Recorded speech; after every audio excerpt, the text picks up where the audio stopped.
네, 안녕하세요. 분전입니다. 오늘은 조금, 답답한 마음에 조금 이게 센 주제로, 오늘, 말씀을 드려보도록 하겠습니다. 일단 하락코인 탄 전문가 커뮤니티를 조심해라. 이게 요새 너무, 사실은 전반적으로 너무 부정적인 분위기가 세잖아요. 그러다 보니까 사실, 조금 합리적으로 생각을 하고, 물론 지금 큰 하락이 온 거는 사실이지만, 하락이 온 건 사실이지만, 현재 상황에서도 더 강한 부정적인 그런 여론들이 너무 대세이고 거기서 과장, 거짓, 가짜 뉴스 요런 것까지 포함해서 막 얘기가 되다 보니까 너무 흔들리시는 분들이 많은데 물론 부정적으로 생각할 수 있어요. 하지만 그게 합리적인 그런 뭐 논리나 그런 데이터를 통해서 그렇게 주장하는 거냐 그러면 대부분은 그렇지 않거든요. 그래서 그런 것들을 좀 조심하고 각자 멘탈 관리하고 세부 분석을 통해서 앞으로의 단기 미래들을 잘 전망해서 대응을 해보자라는 차원에서 말씀을 드리고 싶고, 제가 하락 코인이라고 말씀을 드린 거는 지금 워낙 사람들이 하락 주장을 하면은 막 다 우와 막 이러고 작년과는 정반대죠. 막 그래서 상승 주장하면은 막 욕을 먹고 부동산 영끌 오정 막 이러고 있으니까 지금 전문가들이라는 사람들이 구체적이고 되게 합리적인 분석을 하지 않고 작년까지 상승을 막 얘기했던 사람들도 교묘하게 이거를 바꿔가지고 그냥 막 엄청 폭락한다고 주장하는 사람도 엄청 많습니다. 이게 되게 사실은 개인적으로는 되게 어이가 없어요. 뭐 작년까지만 해도 막 엄청 오른다, 3년 더 오른다, 4년 더 오른다, 막 이 기회를 막 타라, 뭐 이런 얘기를 하던 사람들이 갑자기 하락으로 전환했는데 그 논리가 전혀 없어요. 전환한 논리가. 그러니까 뭐 얘기를 들어보면 작년에 어, 틀린 거는 금리 때문이다. 뭐 제롬 파월이 뭐 남탓만 하고 있는 거예요. 뭐 제발 금리 탓 좀 그만했으면 좋겠어요. 저도 금리 탓을 하긴 합니다만은, 그러니까 어쨌든 작년에 이 가격 거품이나 가격 부담 수준에 대해서 좀 리스크 관리나 지금 부담스러운 수준대라고 얘기를 했던 사람이 이렇게까지 폭락이 올 줄 몰랐다라는 거를 금리 탓으로 할 수는 있다고 생각해요. 저도 뭐 그러고 있습니다만은 제 얘기가 아니고 어쨌든 작년에 굉장히 부담스러운 가격 수준까지 올라갔다라는 것을 알고 얘기했던 사람들이 올해 금리 때문에 내가 예상한 거 이상으로 폭락했다. 요거 말이 된다고 생각해요. 말이 된다고 생각하는데 작년에 뭐 완전 고점에서도 계속 오른다 막 책 내고 막 이러던 사람들이 갑자기 막 지금 폭락한다고 막 이러고 있으니까 사실은 되게 막 한심합니다. 그런 사람들이 전문가라고 하고 막 무슨 막 방송 나오고 막 계속 하락을 주장한다고 하는 게 되게 어이가 없고, 또 반대로 정반대로 뭐 한 2018년부터 지금 기우제로 하락 떨어지면 2018년에 떨어집니다. 2019년에 떨어집니다. 20년에 떨어집니다. 21년 떨어집니다. 드디어 22년에 떨어졌습니다. 제 말이 맞았죠? 이런 사람들 정말 한심합니다. 한심한데 그런 사람들이 요새 완전 막 크게 상승하고 있어요. 주가가. 근데 그런 사람들을 사실 조심해야 됩니다. 얼마나 2018년부터 계속 오른다고 했는데 4년 동안 못 맞췄다가 갑자기 이번에 떨어졌으니까 내 말이 맞지 하는 게 말이 안 되잖아요. 근데 그런 사람들의 의견들이 커뮤니티를 통해서 이제 점점 이제 신뢰도가 있는 양 막 퍼지고 막 거짓말, 특히 그냥 유튜버들은 막 거짓말도 엄청나게 합니다. 거짓말, 자극적인 거짓말, 뭐 과장 막 이런 것들 엄청나게 합니다. 그러니까 그런 것들에 대해서 좀 필터링을 하실 필요가 있어요. 물론 일부는 합리적인 하락 주장을 하기도 해요. 근데 그런 걸 필터링할 필요가 있어요. 대부분의 지금 폭락을 얘기하는 인플루언스들이나 혹은 특히나 인터넷 커뮤니티의 그런 말도 안 되는 그런 주장들은 거의 논리가 거의 무지성 하락이에요. 무지성 하락. 그러니까 그런 거에 휘둘릴 필요가 없다라는 말씀을 일단 드리고 싶고, 저도 제가 진짜 많은 컨설팅 관리해 주시는 분들이 있는데 그분들도 지금까지는 뭐 되게 합리적인 판단으로 뭐, 매도를 하시려고 했던 분들도 있고, 매도를 하신 분도 있고, 혹은 지금 매도를 못해서 막 존버하면서 어떻게 대응할까를 논의하고 계신 분들도 있는데, 그런 되게 합리적으로 생각하셨던 분들조차도 인터넷 커뮤니티나 뭐 이런 전문가라는 사람들이 이러저런 얘기하면은 흔들릴 수밖에 없어요. 막 흔들립니다. 워낙 세게 얘기하니까, 그리고 워낙 다수가 얘기하니까 흔들릴 수밖에 없어요. 근데 그런 거에 대해서 조금은 합리적으로, 그러니까 너무 그런 극단적인 얘기들을 잘 쳐내시라 뭐 요런 얘기들을 일단은 드리고 싶습니다. 그래서 조금 더 살펴보시면은 압도적인 대세 의견에 항상 물음표를 제기하실 필요가 있어요. 그러니까 지금 완전 하락이 압도적인 대세 의견이잖아요. 작년까지는 상승 급등의 압도적인 대세 의견이었어요. 근데 작년에 상승이 압도적인 대세 의견이었을 적에 가격이 지금 너무 높다. 예, 가격이 너무 높고 약간 꺾이는 분위기가 보인다. 뭐 작년 사실은 9월부터 이미 거래는 되게 안 되기 시작했고 막 그런 것들에 대한 어떤 리스크 관리 차원, 뭐 어떤 문제 제기 같은 걸로 조금 한 사람들이 있고 안 한 사람 계속 떡상을 외치는 사람들이 있는데 사실은 그런 거를 좀 물음표를 제기할 필요가 있었습니다. 작년에도. 올해도 마찬가지예요. 지금 엄청나게 떨어진다고 하고 있는데 과연 정말 이게 계속 지속될까? 예, 요런 물음표를 좀 제기해 볼 필요가 있습니다. 그냥 물음표를 제기할 필요가 뭐 제기하는 거에서 끝나는 게 아니고 그걸 그 상황에서 계속 세부 항목적으로 따져보는 거죠. 정말 지금 모든 요소들을 따져봤을 적에 앞으로 대세 하락이 될 것인가. 그러니까 압도적인 대세 의견이 되면요.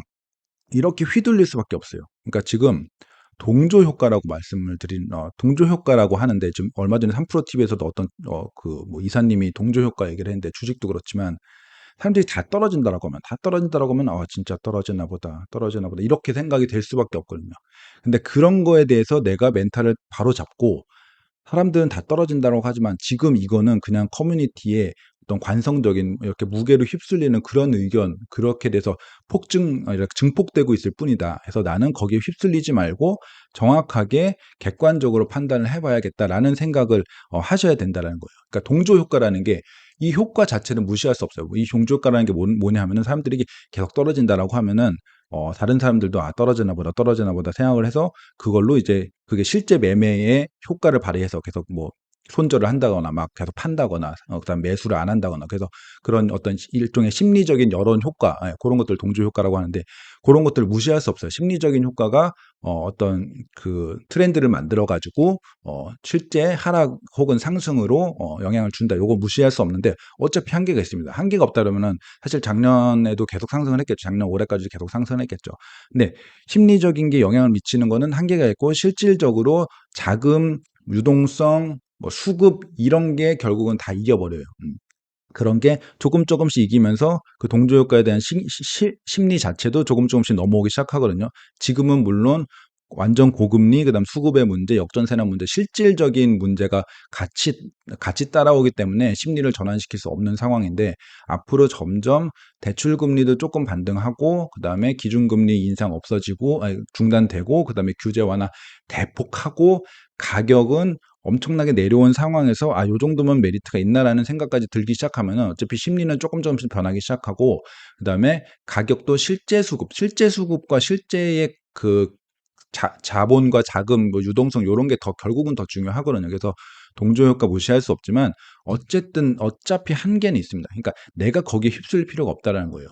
나는 그런 인터넷 여론에 너무 휩쓸리지 말고 객관적으로 '아 요때는 요렇고 요때는 요렇고 요런 분석을 해 보고 분석이 어려우면은 분석을 잘하는 사람들 얘기를 들어보고 객관적으로 판단을 하셔야 됩니다. 그렇게 멘탈 관리를 하셔야지 안 그러면은 어떻게 되냐면은 상승할 적에는 흥분해서 엄청 사들고 그래서 고점에서 계속 사들고 하락할 적에는 좌절해 가지고 고점에서 샀던 거 막 팔고 그러면은 투자를 안 한 사람들보다 마이너스가 훨씬 커지는 그래서 망한다는 얘기는 좀 그렇습니다. 일단 굉장히 큰 손실을 보는 고런 문제가 생길 수 있거든요. 그래서 멘탈 관리가 부동산 혹은 자산 투자에서 굉장히 중요하니까 꼭 꼭 유의해 주셨으면 좋겠고 전문가라는 사람들에 대한 비판을 좀 하고 싶은데 제가 아까 말씀드렸듯이 지금 계속 코인 타는 사람들이 많아요. 그러니까 코인 타는 사람들이 기존에는 합리적인 얘기를 했던 사람도 지금 하락론을 주장하면 막 열광을 하니까 갑자기 주장이 더 세지고 더 세지고 하면서 말도 안 되는 주장까지 이렇게 확장되는 경우가 있습니다. 기존에는 좀 합리적인 판단을 했던 사람들조차도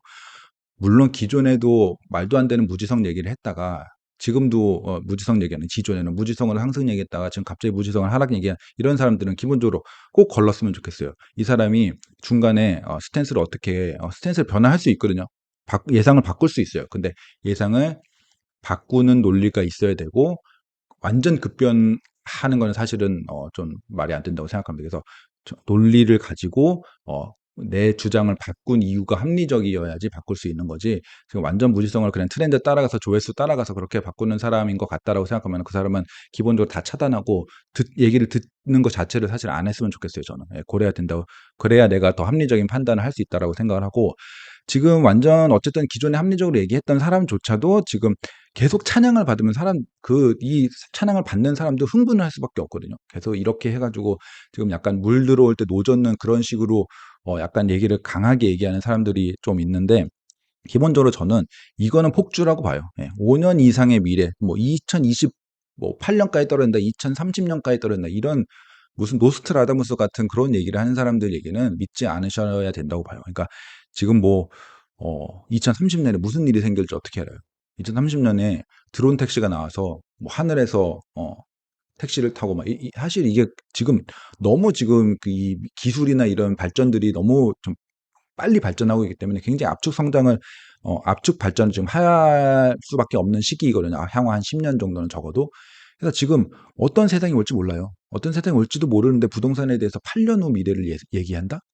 그러면 8년 전으로 돌아가 볼까요? 2014년에 2022년 미래를 얘기할 수 있었어요? 2014년에 앞으로 8년간 완전 엄청나게 상승하다가 2021년에 꺾일 거야, 이런 예상을 할 수 있는 사람이 있었을까요? 없었죠. 사이클 얘기를 하는데 사이클이 있어요. 사이클이 있다라는 거는 올라가면은 너무 고점까지 올라가면은 이렇게 내려가고 뭐 내려가는 과정에서 뭐 어떤 과정 거쳐서 내려가고 엄청나게 내려가고 나면은 뭐 어떤 과정 거쳐서 다시 올라간다. 이렇게 이런 상승론, 이렇게 이런 사이클이 분명히 자산 시장에는 존재하거든요. 그다음 경기 순환에도 존재를 하는데 그거를 주기라고 착각하시면 안 돼요. 그러니까 사이클은 그냥 올라가면 내려가고 내려가면 올라간다, 요런 사이클인 거지, 그게 몇 년에 한 번씩 정확하게 7년, 7년, 10년, 10년 이런 사이클로는 틀렸다고 다 검증이 됐어요. 그러니까 사이클론이란 거는 착각하면 안 돼요. 요런 순환인 거지, 요 순환을 정확한 그 주기를 가지고 판단하는 게 아니에요. 그래서 주기를 가지고 기존에 어 떨어졌다가 올라가려면은 8년이 걸렸으니까 앞으로도 8년이 걸릴 것이다, 이런 건 말이 안 되는 거예요. 그런 건 말이 안 되고, 기본적으로는 단기 전망을 구체적으로 해야 됩니다. 그러니까 그 지금 하락론을 많이 펼치시는, 강하게 펼치시고 인기가 많으신 분이 사실은 기존에 좋은 얘기들을 많이 하셨어요. 그러니까 뭐 2018년에도 오른다 맞췄고, 2020년에도 오른다 맞췄고, 21년에 떨어진다 맞췄어요. 이걸 다 맞추니까 엄청나게 지금 찬양을 받고 있죠. 그래서 저도 그때의 전망들에 대한 논리는 이 사람 좀 시장 볼 줄 아네라고 생각을 한 적이 있었어요. 근데 그때 약간, 지금은 좀 폭주하고 있다고 생각하는데, 그때 단기적으로 2018년에 뭐 현재 전세가율, 그다음에 뭐 금리 뭐 이런 것들 다 파악해 보니까 단기적으로 오를 겁니다라고 하고, 뭐 2020년에는 뭐 지금 역시 유동성 뭐 요런 뭐 금리 뭐 그다음에 아직 뭐 전세가율 뭐 요런 걸로 예상했을 적에 올라갑니다. 근데 21년에 가격 고점이 너무 쳤으니까 부담입니다, 내려갈 겁니다, 이렇게 얘기하는 거는 말이 된다고 생각해요. 그러니까 그 정도는 길게 봐야 1년 정도 예상이거든요. 1년에서 조금 길게 보면 1년 반, 요 정도까지는 사실 예측할 수 있고, 좀 더 구체적으로 예측할 수 있는 한 6개월 정도? 예, 그 정도 예측을 하다 보면은 좀 맞출 수 있다라고 생각해요, 저는. 저도 그런 시도를 계속하고 있고. 하지만 그렇게 맞췄더니 사이클이 보인다, 나는 사이클이 보이니라 하면서 갑자기 2030년 예측을 하는 거는 오바스럽다는 거죠. 좀 요런, 제가 한 명을 좀 구체적으로 말씀을 드렸지만, 저는 그 사람의 뭐 시장을 보는 뭐 인사이트에 대해서는 뭐 어느 정도는 인정하는 편인데, 그러니까 뭐 비난한다는 게 아니고 어 많은 요 하락론자들이 요렇게 좀 약간 폭주를 하고 있다, 예, 그런 폭장을 하고 있는데, 너무 장기 전망은 믿지 마시고 단기 전망을 구체적으로 하다 보면은, 예를 들어 저 같은 경우는 2023년 상반기에 뭐 물량이나 역전세 문제, 뭐 전세가 문제, 뭐 이런 것들을 감안했을 적에 상반기는 일단은 조금 더 하락을 할 것 같다. 물론 대규모 규제 완화 뭐 이런 것들, 뭐 금리 변수 이런 것들이 생긴다면은 조금 그때그때 반영을 해서 대응을 해야 되는데, 기본적으로는 내년 상반기는 쉽지 않다, 이런 예측을 하고, 내년 상반기가 쉽지 않으면은 그 상반기에 대해서는 조금 구체적으로 예측할 수 있으니까 거기에 조금 더해서 내년 하반기 정도까지는 어느 정도 예측을 할 수 있어요. 근데 내가 틀릴 가능성이 뒤로 갈수록 조금 커질 수 있다라는 거는 인정을 해야 됩니다. 예. 이제 그 정도로 요런 요 정도의 그 전망의 어떤 텀을 두고 점점점 미래를 예측을 할 수는 있는데, 뒤로 갈수록 나의 예측이 틀릴 가능성이 높고 변수가 크다라는 거를 인정을 해야 되는 거죠. 그 정도, 사람들의, 전문가들의 전망도, 보시는 분들도 그 정도의 믿음을 가지고만 예측을 하셨으면 좋겠어요. 저도 장기 전망을 합니다. 27년 이후에 서울 물량이 엄청나게 부족해질 것이니까 그때 상승 압력이 강할 것 같다라고 예측을 하는데, 그때 시장이 오를 거다, 시장이 엄청 떨어질 거다, 이런 얘기를 하는 게 아니에요. 근데 개별 요소에 대해서는 알 수 있는 요소들이 있거든요. 그러니까 27년에 물량이 적을 것이다, 27년부터 한동안. 그다음에 25년, 6년에는 이미 착공했으니까 25년, 6년에 서울 물량이 많을 것이다라는 건 이미 정해져 있는 팩트예요. 그러면 이때는 하방 압력이 되게 강하겠구나. 물론 이때 갑자기 엄청 저금리가 돼가지고 유동성이 폭발하면서 올라갈 수도 있어요. 그러니까 시장을 전망할 수는 없어요. 하지만 요소별로 봤을 적에 시장에 큰 영향을 미칠 수 있는 물량이 그때 굉장히 강하고 하방 압력을 줄 수도 있겠구나. 요런 얘기는 할 수 있거든요. 그러니까 고런 차원에서 개별 요소에 대해서는 전망할 수 있고, 시장에 대해서는 네, 함부로 장기 전망하지 않아야 된다. 시장에 대해서는 단기 전망을 하고, 단기 전망을 믿고, 그거에 대해서는 조금 더 뒤까지 예측을 할 수 있겠다. 라는 생각을 하고, 그래서 제가 생각했을 적에 개별 요소를 뜯어봤을 때 장기 하락이 쉽지 않다는 게, 제가 장기 전망을 예측하는 게 아니에요. 단기 전망들이 이렇게 뭐 금리, 물량, 역전세나 뭐 전세가 흐름 이런 걸 뜯어봤을 적에 향후 1년만 예측을 해봐도 저는 그 정도에서 사실은 추가적인 하락이 나오긴 쉽지 않다라는 그런 얘기들을 뭐 주장들을 좀 하고 있는 편인데, 예, 그래서 2024년만 돼도 지금 뭐 금리도 이제 기준금리는 내려가는 흐름이고, 채권금리는 내려가는 흐름이고, 뭐 대출금리 당연히 내려가는 흐름일 거고, 역전세난도 2024년이 되면은 어느 정도 안정화될 가능성이 높거든요. 그런 개별 요소들을 뜯어봤을 때, 2023년 이후에 안정화될 가능성이 높구나, 혹은 반등을 할 가능성이 높구나, 요런 얘기들을 제가 드리고 있어요. 이 주장에 대해서 오늘 요 주장이, 반등 주장이 오늘 주제는 아니기 때문에 제가 구체적으로는 얘기는 안 하겠지만, 그런 식으로 해야 된다는 거죠. 개별 요소들을 다 뜯어봐서 요거는 상승 압력을 가하는 거고, 요건 하락 압력을 가하는 거고, 그런 것들을 다 뜯어봤을 적에 2024년이 되면은 좀 시장이 괜찮아질 수 있겠다, 요런 결론을 낼 수 있어요. 그런 식으로 해서 장기 2030년이 어떻게 될 거다, 이런 얘기는 할 수 없는 거예요. 그런 것들에 너무 휘둘리지 마시고, 지금 요런 여론이 요렇게 흘러갈수록 계속 자극적인 하락 얘기들을 쏟아낼 수밖에 없거든요. 그런 것들에 신경 쓰지 마시고, 지금 합리적으로 지금 굉장히 저점까지 굉장히 많이 떨어진 상황이니까, 사실은 예, 멘탈 관리 잘 하시고, 지금 이미 손털기는 이미 늦었어요. 버틸 수 있을 만큼 버티시고, 귀 닫을 거 귀 닫고, 열 건 열고, 그걸 잘 고려하시고, 가능하면은 언제 뭐 반등장이 올지도 모르겠다라는 판단이 든다라면은 거기에 맞는 포트폴리오 조정이나 갈아타기도 좀 시도하셨으면 좋겠어요. 그러니까 너무 부정적인데 휩쓸려서 쓰러지지 마시고, 멘탈 관리를 잘 하시고, 냉정하게 대응을 잘 하시길 바랍니다. 그래서 오늘은 조금 멘탈 관리나 이런 대응 관련해서 좀 센 얘기들도 좀 했는데, 한번 염두에 두시고, 동의하시는 분들은 잘 기억하시면 좋겠습니다. 오늘 여기까지 하겠습니다. 제가 뭐 이런 관점에서 많은 분석들 공유 드리도록 하겠으니까, 도움이 되신 것 같으면 구독과 좋아요, 뭐 알림 이런 거 부탁드리겠습니다. 감사합니다.